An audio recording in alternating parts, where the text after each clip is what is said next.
দর্শক, কারওয়ান বাজার থেকে আপনাদের সাথে যুক্ত আছি এবং দেখানোর চেষ্টা করছি কারওয়ান বাজারের ঠিক একটু আগেই বিএনপির স্বেচ্ছাসেবক দলের নেতাকর্মীরা অবরোধ করে রেখেছিল এবং ঠিক তারপরেই সেনাবাহিনীর সদস্যরা এই কারওয়ান বাজারে আসে এবং তাদের এই অবরোধকে এখান থেকে তাদেরকে তাড়িয়ে দেওয়ার মাধ্যমে আবারও কারওয়ান বাজারে এই মোড়ে যান চলাচল স্বাভাবিক অবস্থা রয়েছে। দর্শক, যেটি আপনাদের দেখানোর চেষ্টা করছিলাম যে কারওয়ান বাজার অবরোধ থাকার পরে আবারও যান চলাচল নির্বিঘ্নে করতে শুরু করেছে। ঠিক এর আগে স্বেচ্ছাসেবক দলের নেতা আজিজুর রহমান মুসাব্বিরকে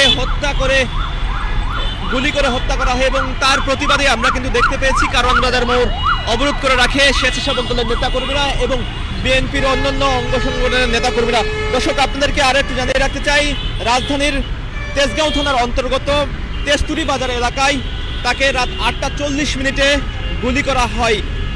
একসাথে দুজন গুলিবিদ্ধ হওয়ার পরে আমরা দেখতে পেয়েছি এখানে মুসাব্বির সহ আরেকজন অজ্ঞাত ব্যক্তিকেও গুলিবিদ্ধ হন। ঠিক তারপরেই তাদের দুজনকে বিআরবি যে হসপিটাল রয়েছে সেই বিআরবি হসপিটালে নেওয়া হয় এবং বিআরবি হসপিটাল থেকে আজিজুর রহমান মুসাব্বিরকে ঢাকা মেডিকেল কলেজে নেওয়া হয়। সেখান থেকেই কর্তব্যরত ডাক্তার তাকে মৃত ঘোষণা করে।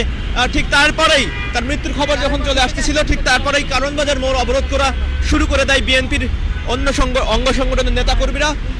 ঠিক খবর পেয়ে সেনাবাহিনীর সদস্যরা এই কারওয়ান বাজারে কারওয়ান বাজারে অবস্থানের মাধ্যমেই কিন্তু তাদেরকে তাড়িয়ে দেওয়া হয়। রাজধানী ঢাকার হাতিরঝিলে যে লিংক রোড রয়েছে কারওয়ান বাজার থেকে সেই লিংক রোডের দিকে তাদেরকে তাড়িয়ে দেওয়া হয়। দর্শক, ঠিক তারপরেই কিন্তু এখানে নির্বিঘ্নে যান চলাচল আবারও চলতে শুরু করে।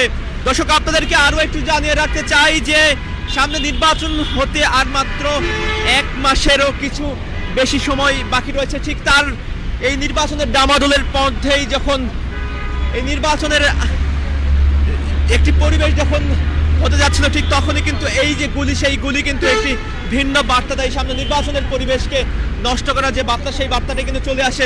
দর্শক, একটু বলে রাখতে চাই যে এই যে গুলি করা হয়েছে তাদেরকে সে বিএনপির ঢাকা মহানগর উত্তর স্বেচ্ছাসেবক দলের যুগ্ম আহ্বায়ক ছিলেন এবং সেখান থেকেই তাকে কিন্তু গুলি করা হয়। কি কারণে গুলি করা হয়েছে এখনো পর্যন্ত জানা যায়নি, তবে তেজগাঁও জোনের যে উপকমিশনার রয়েছে সেই উপকমিশনার তিনি জানিয়েছেন যে এই গুলিটি এখন পর্যন্ত একজন দুর্বৃত্তর মাধ্যমে করা হয়েছে। পরবর্তীতে তদন্তের মাধ্যমে কে গুলি করেছে, কিভাবে গুলি করেছে সেটি কিন্তু জানা যাবে।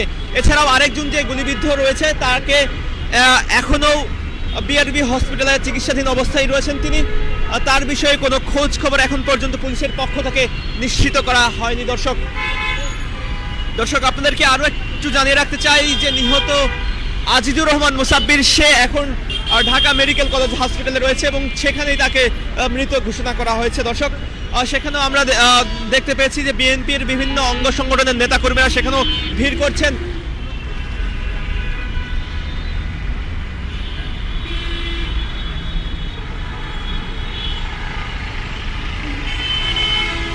দর্শক, কারওয়ান বাজার থেকে এতক্ষণ আপনাদের সাথে যুক্ত ছিলাম এবং দেখানোর চেষ্টা করছিলাম যে কারওয়ান বাজার অবরোধ করার পরে নির্বিঘ্নে এখন সেনাবাহিনীর সদস্যদের হস্তক্ষেপে যান চলাচল সচল অবস্থায় রয়েছে এবং যেসব নেতাকর্মীরা এই কারওয়ান বাজার মোড় অবরোধ করে রেখেছিল তাদেরকে রাজধানীর হাতিরঝিলের যে লিংক রোড রয়েছে সেই লিংক রোডের দিকে তাদেরকে সরিয়ে দেওয়া হয়েছে।